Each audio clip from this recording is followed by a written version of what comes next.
Sunday class. Today is Easter Sunday, as we all know. A very special day in the Christian calendar. We're celebrating the life of Jesus Christ today, but I'll get into that in a while. But we're going to start with some Jaya Radhamadhava. It feels a little strange, you know, talking to a phone. I hope somebody's watching at home. So I do. You call me a phone?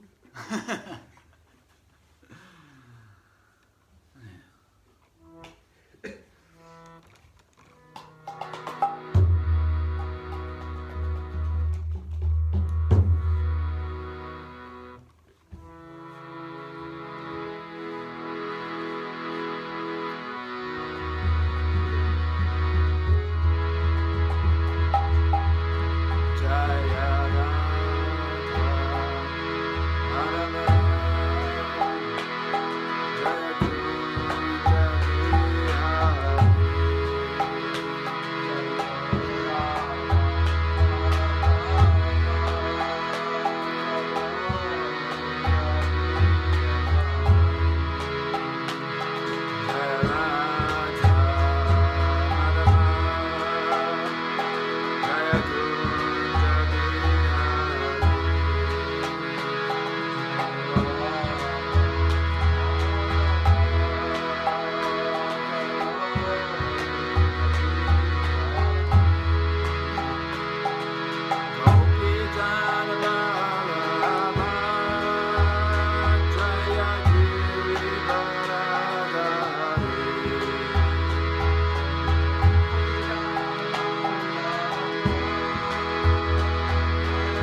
So, welcome to 12th of April 2020, and we're all kind of sitting in our homes, relaxed. Hope everyone's doing all right wherever they are, locked up in their home, kind of under house arrest a little, but enjoying their time off from life a little bit, to give more time to spiritual activities and chanting, reading, and basically making the most of this time. It's probably once in a lifetime opportunity. We can get to switch off from all the things we normally do to just read, hear about, chant about Krishna a lot more. So, well, I made it last, I think. So this is a kind of a special Sunday, you might say, given that it's Easter Sunday, and it's kind of a little bit of something I wanted to touch on. Was the fact that it's Easter Sunday, and it's kind of, well, it's supposed to be the death of Jesus Christ, but I suppose you could say it's more to do with remembering Jesus Christ. Maybe reflecting and perhaps appreciating Jesus and the type of man that he was. I was just kind of meditating on it over the last few days about what to give this class on, and I was thinking about Jesus and the type of person that he was, what he came here to do, what he was giving. So I'm just thinking that Jesus, he didn't come here to give a set of beliefs, you might say, or that he came to give Christianity. He came here to this earth to give God to others, to give God consciousness, to give people a better way, a way back to God, better than the life they were already leading. He came here to instruct others, to help them to elevate themselves, to get out of the ignorance that they were in. He came here to preach about God to people, and he came through. He started off. He wasn't like this superb personality. He wasn't like he wasn't a king. He wasn't a famous person. He didn't have lots of money. He wasn't this big powerful personality like a president or some great leader. He started off from very humble beginnings. He was a carpenter, or the son of a carpenter. He came from, I suppose, just a regular family. He didn't have very much. He wasn't, his parents weren't very rich. He wasn't born with a spoon in his mouth.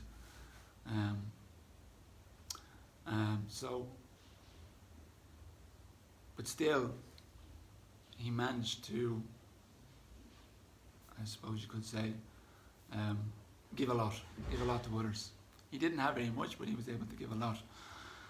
And he didn't come here, he didn't preach or come here to kind of, how would you say, blaspheme people.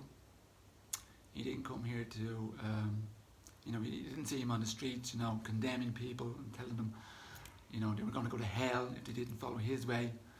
He wasn't criticizing people.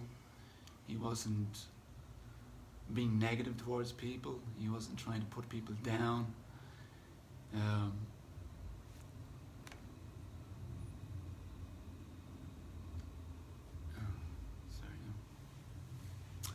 He brought with him teachings, and he brought with him a set of principles by which people could live by, and which people could become God conscious. He had a number of disciples, but he brought a lot of compassion. He taught through compassion, he taught through forgiveness, tolerance, and many other qualities. He had many other qualities that we as devotees maybe aspire to, or perhaps we want to develop.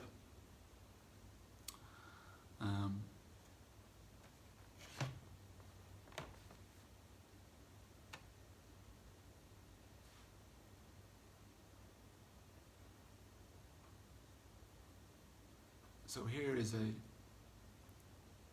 personality that we can perhaps, excuse me a second, I just want to put this phone on silent.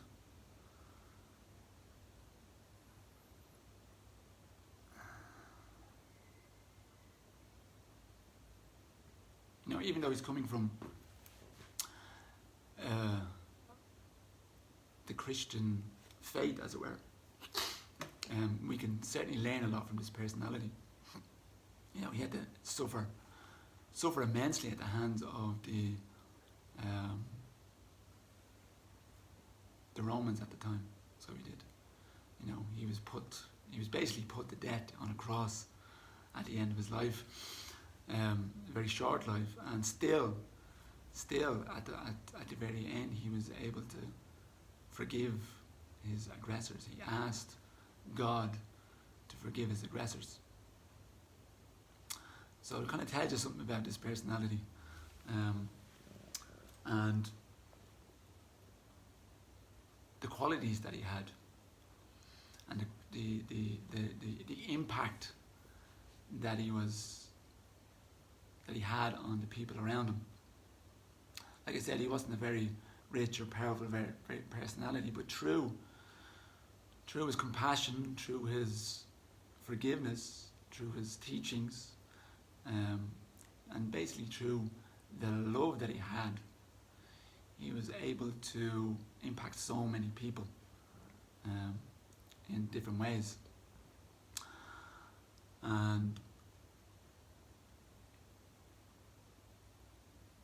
even now, after 2,000 years, or roughly 2,000 years, he's still able to impact people in so many ways. I was listening to the news recently about, I think they were saying it in Northern Ireland, that so many people had stopped going to the church.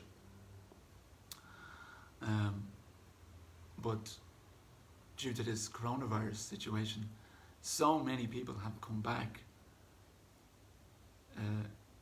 not to the church specifically, because obviously they're closed, excuse me, and nobody can go to them, but they're all doing like we are, online. And they've seen a huge upsurge in people returning to their faith. So they have, it's amazing what a pandemic can do for people.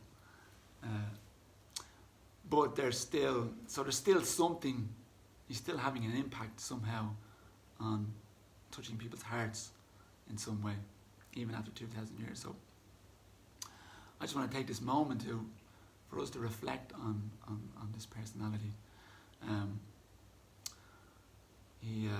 He's impacted so many people, and it's not that, you know, Christianity or Jesus' teachings was somehow different or contrary to our own teachings. So if we really look at or study what Jesus Christ was teaching people through his own example, through the stories that he told, and through the ways in which he helped all his disciples and lots of other people, is not at opposite ends to Krishna consciousness. They're very similar, so they are in many ways. So we can learn a lot from him. so we can, and we can maybe just perhaps appreciate who he was at this time of the year, it being Easter, Easter Sunday, and I just wanted to. I was recently flicking through my WMD here the other day, and I was flicking through Facebook, and I came across this story, this very interesting story, which kind of highlights, or you might say emulates, the type of person that Jesus Christ was and what he was trying to teach other people to be, about compassion and forgiveness and tolerance. It is a bit of a tragic story, but yet it is a very uplifting story, you might say. And it kind of pulled me in, so it did. I was kind of listening to the whole story on Facebook, and it was a story of just it was a young street kid in America, and he had nobody to look after him. He had no parents, he had no older siblings, he didn't have any shelter, you might say. He was living on the street, and the only shelter he could take at that time was a gang. So he ended up taking shelter from a gang, street gangs. And they would offer him protection, I suppose, and shelter and food and whatever they could offer him or could give him. But the problem with the gang was that they had a particular initiation, and that initiation was not a positive one that we might have in Krishna consciousness. It was actually quite a negative one. The initiation was that he had to shoot somebody.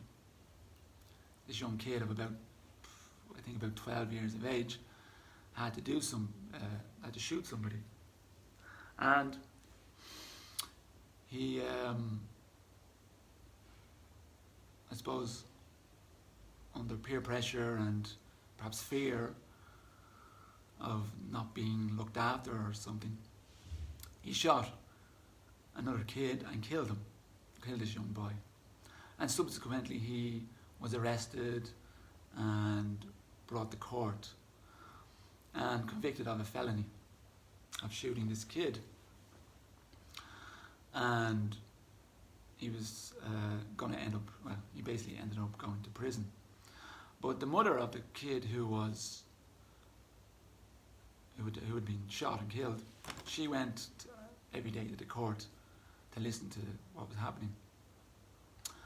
And when the boy was convicted and he was being brought off to prison, the woman stood up and spoke to him, and she said, just one line, she said, "I'm going to kill you." And now you can imagine what must have this young boy, who was probably already afraid of the fact that he was going to prison, what he must have been thinking, or what he must have been feeling. That extra bit of fear being added. I'm going to kill you. Like if someone told you they were going to kill you, you'd have to be looking over your shoulder constantly, or you'd be constantly thinking about this person. That's all you could think about. I was just thinking about like Kamsa. He knew that somebody was the 8th son of Devaki was going to kill him, and it's all he could think about. It's all he could meditate on from morning till night. He lived in fear. He lived in constant fear, and anxiety, apprehension, wondering, when is this person going to come and kill me? And it made him do so many terrible things as a result. He didn't want this thing to happen, and he would do anything to make it not happen. So he arrested Devaki and Nanda and put them in prison. He killed sorry, Vasudev, yes. not Vasudev. In prison, locked them up. He killed their first 6 children. He sent so many demons out to go and find the 8th son of Devaki and Vasudev. Probably killed so many other children in the process. He was just a menace, basically. But all he could do was constantly think about the 8th son, or Krishna, on how he was going to stop himself being killed. But the funny thing was, is the more he tried to change his fate, the more he was putting himself in harm's way. If he had just stopped for a moment and thought about what he was doing, then he could have changed his fate a little bit. If he stopped trying to attack Krishna and trying to kill him, then maybe his fate might have changed a little bit, and actually, try to change, thought about Krishna in a positive way. But he didn't, and eventually Krishna came and killed him. So, like I was saying, so this boy was led away. He was put in prison for a number of years, but to his surprise, the mother of the boy he was killed visited him in prison. Came to visit him, and she started coming on a regular basis, once a week, a few days a week, and she started talking to him. She started getting to know him. She started bringing him different objects, things that he might need. She started building up develop a relationship with him over a number of years, the amount of time that he spent in prison. And I suppose they got to know each other on a more personal level. And after a number of years that he was due to get released, and I think he was roughly around probably the age of 18, 19. And just before he was about to get released, she asked him what was his plan, what was he going to do, and of course he wasn't sure. He had no idea. He had no one to turn to.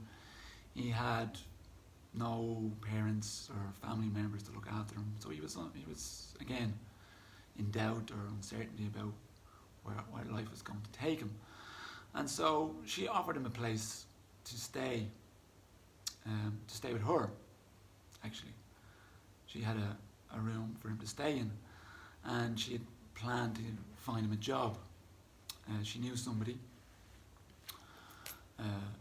who would give him a job, and so he took up the offer, and he went to live with her for a while, and he worked, and he paid his way, and he spent again another 1 or 2 years living with her,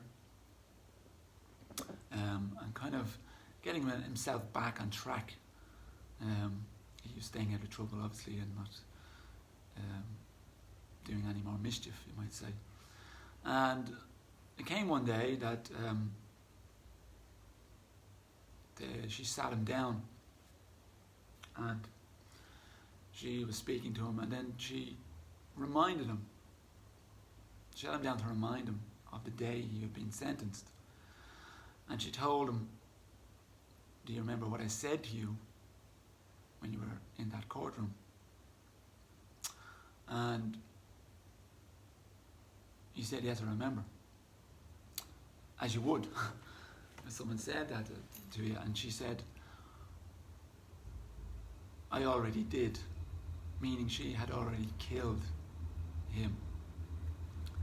Not physically, she hadn't took out a gun and shot him or, done some drastic things to him, but she had killed that demoniac tendency,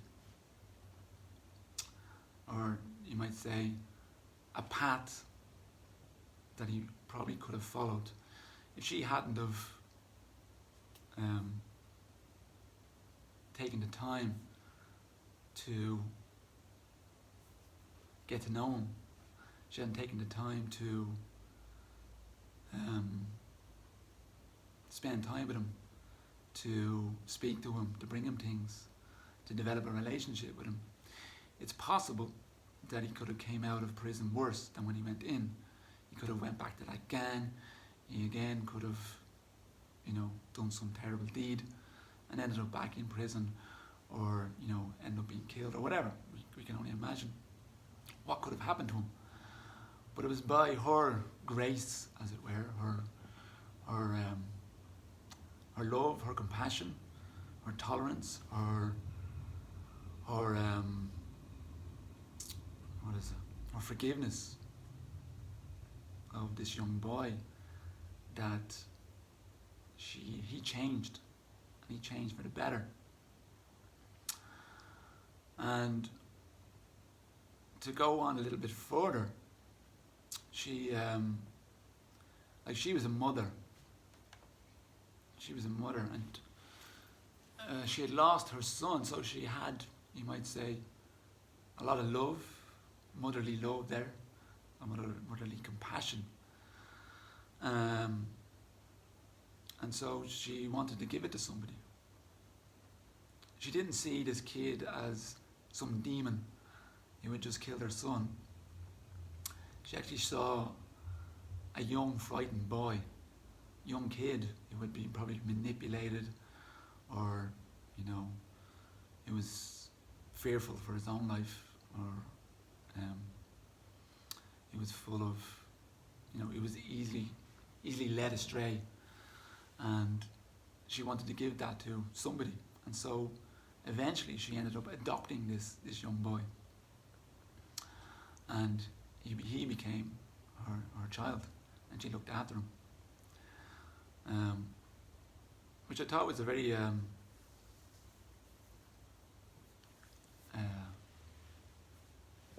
uplifting story, because she could have,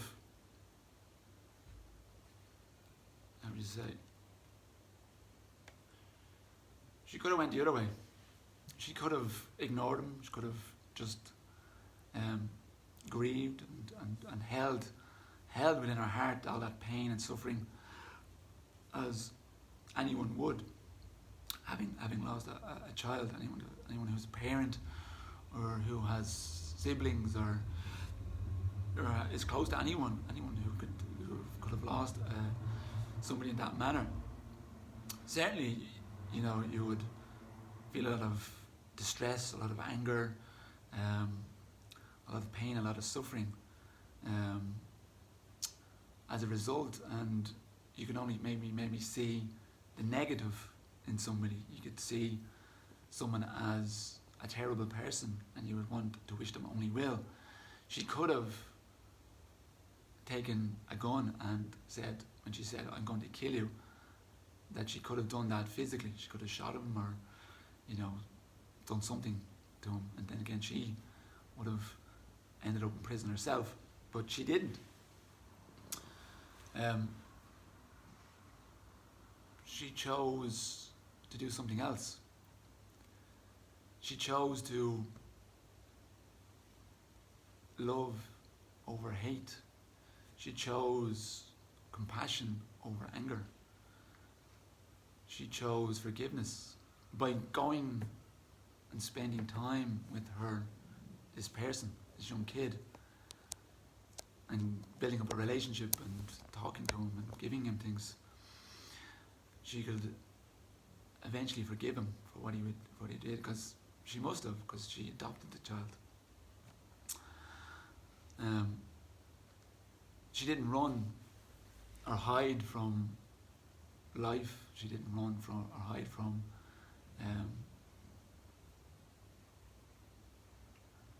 the situation. She faced it. She faced her demon and changed a demon into a good person, you might say. She didn't bury her emotions. She didn't wash her feelings away or try to ignore them. She faced them head on. So she did. And she did so with love and compassion and mercy. She was willing to give mercy to this young boy who had done a pretty horrific thing, so he did, to her own child. So it's kind of inspiring, you might say. You know, when we're faced with difficulties, when we're faced with somebody who wants to attack us or wants to belittle us, or, you know, someone who, you know, might start screaming at us for some reason, or start kind of shouting at us or giving out to us, or they might be offensive towards us. Our usual thing is to defend ourselves in some way. And we might, you know, our mind might get disturbed, and our heart might clench up with anger or with fear or with some sort of pain, and we might hold on to that for quite a long time. When somebody does us harm, we tend to hold it within our hearts and carry it around with us. And we might, you know, start thinking about it over and over again in our mind. Why, what did I do to this person? Why have they done this to me? You know, they're such and such a rascal, or, you know, all I want to do is, you know, do something to them in return. We might seek revenge. We might want to do the same to them as they've done to us. So we can learn something from this particular person who deciding on something else. She decided to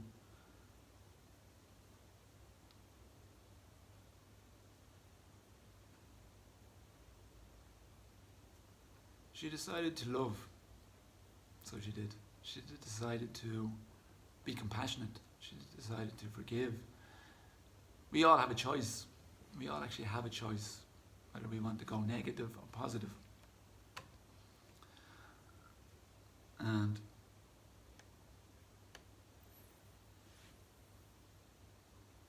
as a mother, she saw that here was a person who needed love, who needed that compassion, who needed that strength. She didn't see a killer in the boy. And the outcome of her choice brought about a change in this young boy's life. So it did. So it's amazing to see what our choice, how it can affect another person. Our choice of hate and anger and fear and doubt and all the negative things that can come with conflict, you might say, can be disastrous. Like Kamsa ended up being killed by Krishna. Whereas in this instance, this woman decided to give love, she decided to give compassion, she decided to give forgiveness, she decided to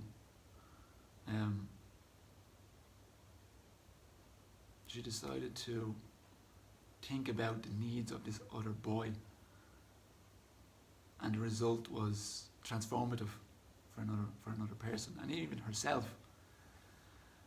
She was able to forgive this man, this young boy, and take him as her own son. So when we think about this, we too have a choice when to be compassionate or to not be compassionate, to love or not to love, to forgive or not to forgive. And Jesus Christ,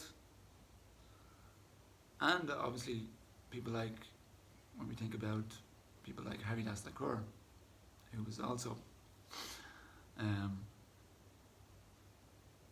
beaten to death almost for chanting, for changing his religion. He was beaten in 22 marketplaces, I think, or something like that. He also was willing to forgive. He asked Krishna to forgive his aggressors. Now I know that we're not on the same level as Jesus Christ or Haridas Thakur, but I suppose this woman wasn't either. She wasn't necessarily on the same level of Krishna consciousness as them, but she was willing to at least try. She didn't back off. Now, obviously, she probably would have grieved for a period of time, and perhaps, thought about it and before she acted on it. But she took the time, and then took action. So we can ask ourselves from this, I suppose, in our own lives when things happen, is how compassionate are we? How loving are we? How forgiving are we when somebody, whether it's someone we know, someone close to us, or a person we don't really know, comes at us and tries to hurt us or attack us or say something negative about us?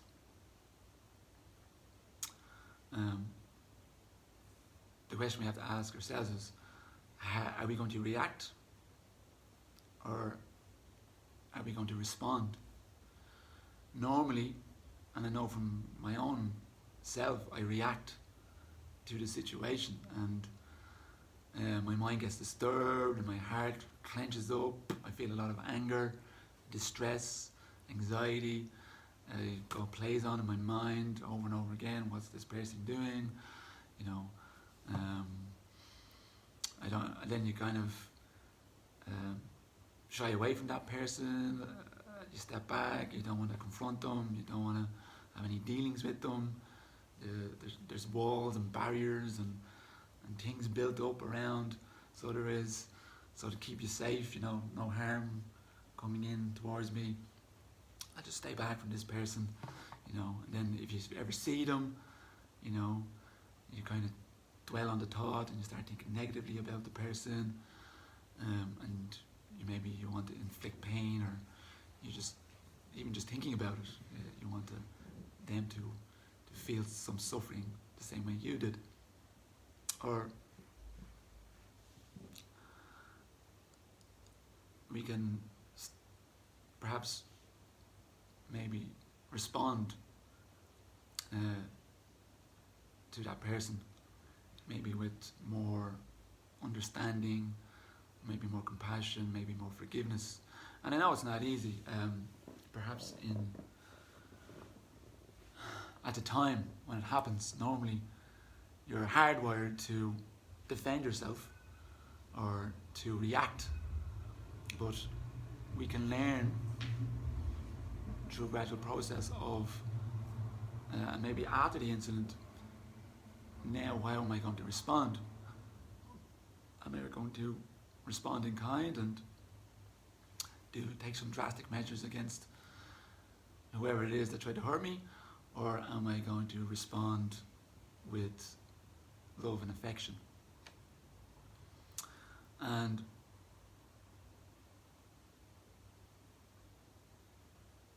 I suppose the better thing, and for as devotees who want to develop these good qualities, the best response is to try and respond with love and compassion. Because I think many of us I suppose many people in the world are crying out for love, so they are. There's a lack of it in the world, love and compassion. If we look at the world, there's many wars happening, much fighting going on between different countries or different religions, or you name it. Even within families, there's a lot of conflict going on. A lot of suffering as a result of this conflict, because whatever reason it may be. So people are lacking lacking that love. There's a lot of walls being built. I mean, take the Holy Land, for example. There's walls and barriers and barricades being put up between the Jewish settlements and the Islamic settlements. In India, the whole country was completely divided. There was north and south. In Ireland, it was divided. There's so much division, you might say. So much conflict as a result of that. So it's certainly something that we need to reflect on, and we need to practice in our lives. It's not something that's going to just happen automatically. But there's going to be many opportunities, you might say, whether from devotees or from non-devotees, you might say, that are going to give us a hard time in our lives. So they're not going to like us, what we say or what we do, or and they're going to give us a hard time about it. So there'll be ample opportunities in which we can practice being more compassionate and more loving and more caring, and to even try to forgive them for their shortcomings. So I was reading this interesting book by Bhakti Tirtha Swami called Spiritual Warrior. I don't know if anyone's ever read it. I read it once, and it's certainly a book I would definitely need to read again. It's part 2 of the book, and he talks about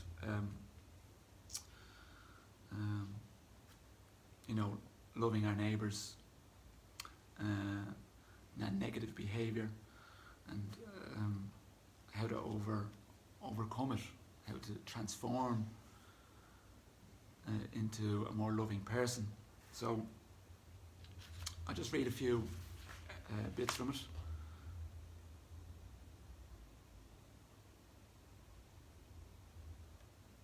So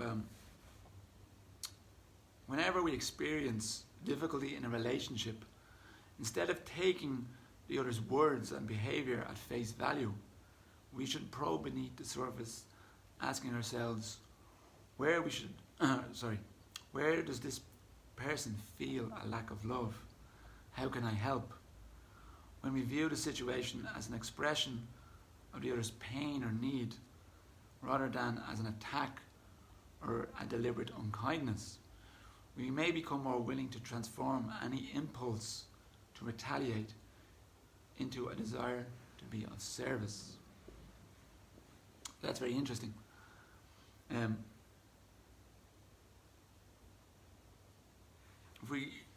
Compassion, I suppose, being compassionate means thinking about the other person. It's about thinking about their needs and their pain and their suffering. We don't want to see anybody, as devotees, we don't want to see anyone suffering or in need or feeling pain. So if we can stop and reflect and think about such things, then perhaps we can act from a place of the desire to serve, the desire to be more loving and more compassionate in that incident. We can understand this universal search for love in all interactions by examining our own feelings in different circumstances. Suppose we become angry. We can easily see that anger originates in our experience of feeling unloved. The other person has thwarted our hopes and expectations of receiving attention, respect, kindness, care, or some more tangible token of love, such as a particular gesture or gift. As a result, we feel deprived, undervalued, and powerless. because this is an intolerable state of affairs for most of us. We become angry, substituting the power of our wrath for the pain of feeling unloved. And I've experienced that myself when somebody only recently started banging at my door because I was playing my drum too loud at home and started giving out to me about it.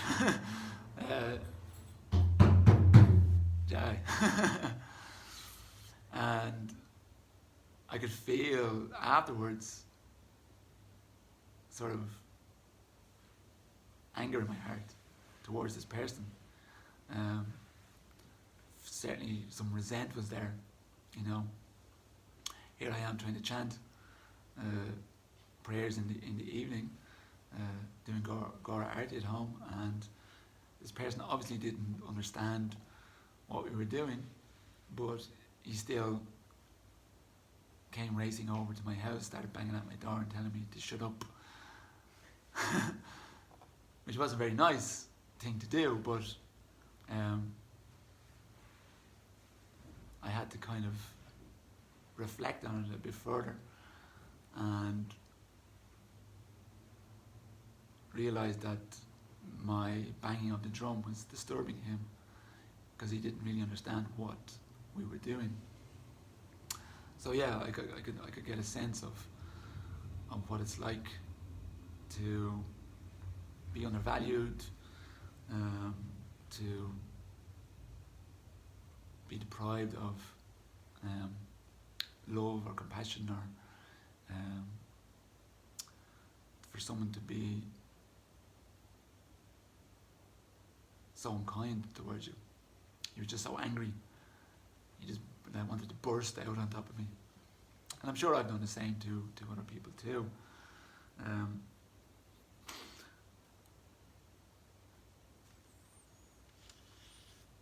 But I suppose thinking about this class and reading this story about the woman who decided not to act in such ways, I was able to reflect more on what I should do and how I should act.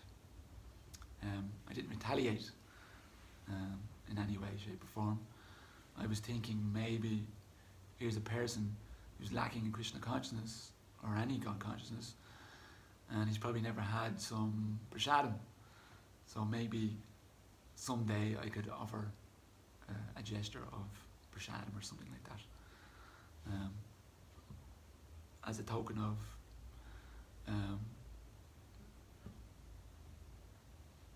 in some way. Then maybe his heart might soften a little bit towards. We'll see what happens anyway with that. Let us know, please. Yeah, we'll see. So, where was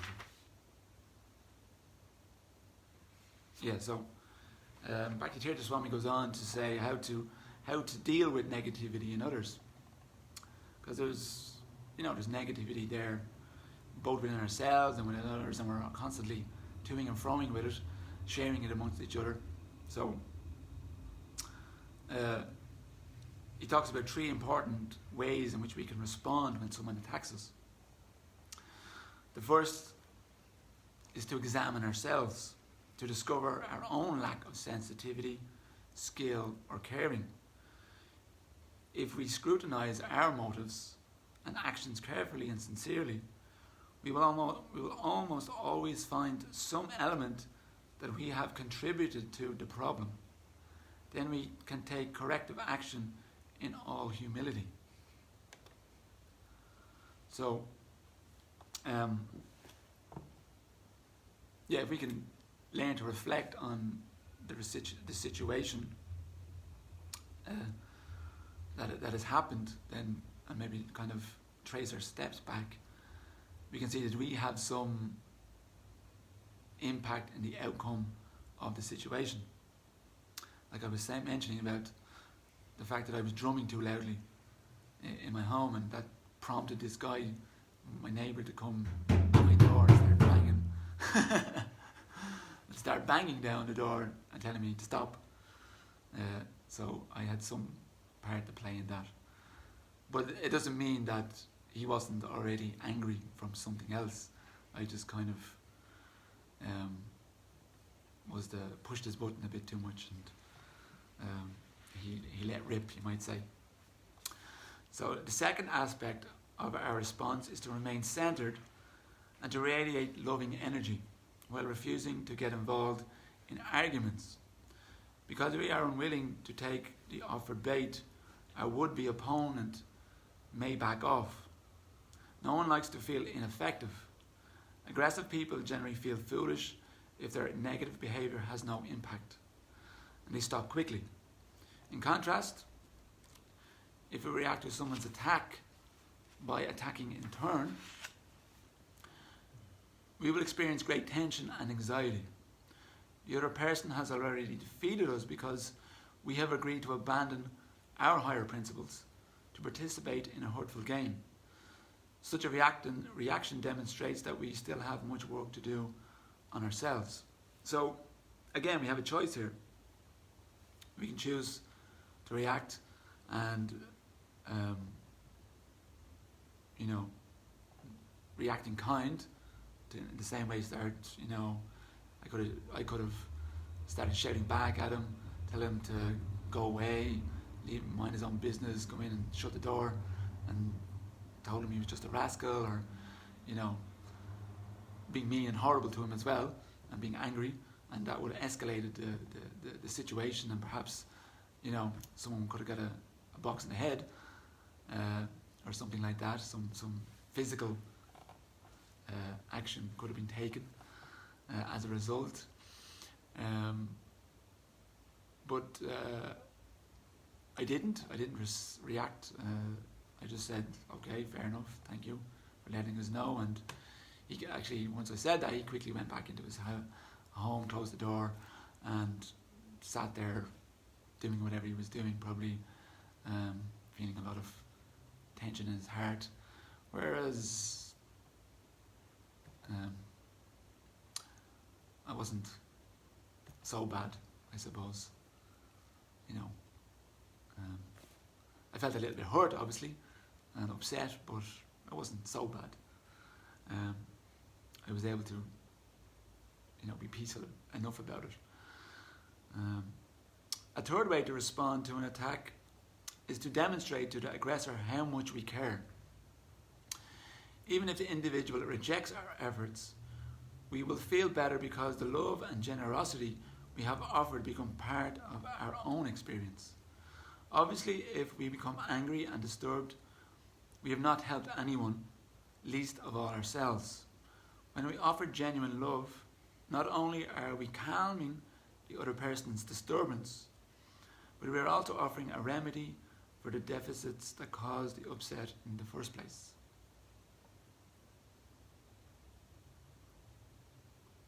So, I'm sure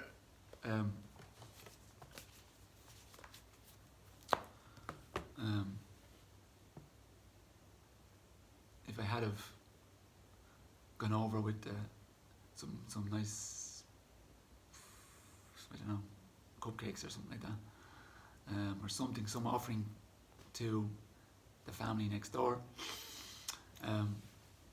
if they weren't too worried about coronavirus and the impact that has, then perhaps the tension that was there between both of us, that it could have calmed things down a little bit, and maybe I could have gotten to know this person a little better, considering that the fact that he's my neighbour and I don't know him at all, really. Just I know what he looks like. I say hello if I ever see him, and that's as far as it goes. So the result of it could have been something different. I could have explained what it is that we were doing, and I could have apologised, and I certainly can still go and do this, apologise for disturbing him, and maybe he could understand why I was banging the drum, you might say, and had a conversation and give prashadam, and then the outcome might be something different to what if I had gone and had a big fight with him, and then, you know, who knows what it could escalate into. So I just want to reiterate what this class was about. It was about, mostly I suppose, about our choices, the choices that we have when we're in a situation that is, we're confronted with a situation that is, could be negative, could have a negative impact on us, or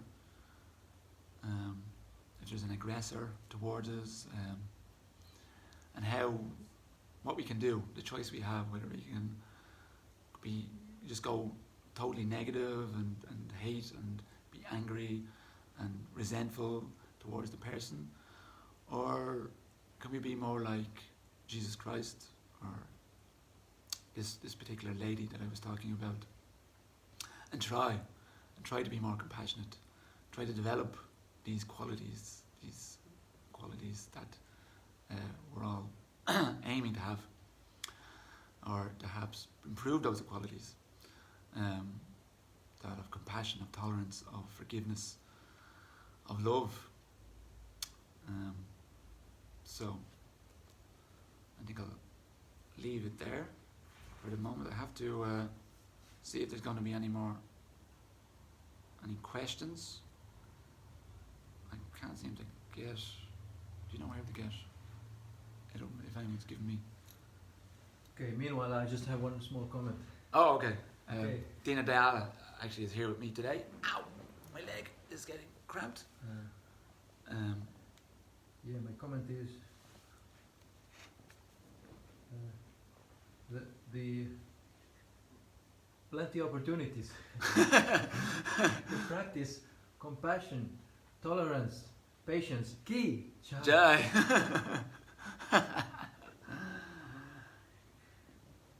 Yeah. Strange. There's no doubt that there's plenty of it. People are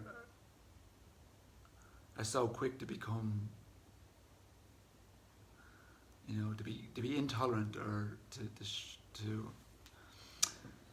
to not be merciful or anything towards people. You know, or quick to judge, quick to be fault finding, quick to, you know, condemn. Oh no! Don't tell me it's not online. I never had this problem before. I can't find it. Oh no! Oh well, it's out. Can't find it. Oh, yeah, I hope that it went. Somebody sent me a message. Okay, let's just see what happened. If not, we can post the class Right. on the thing, and people can watch it Right. hopefully afterwards. I'm sorry that if it's not online,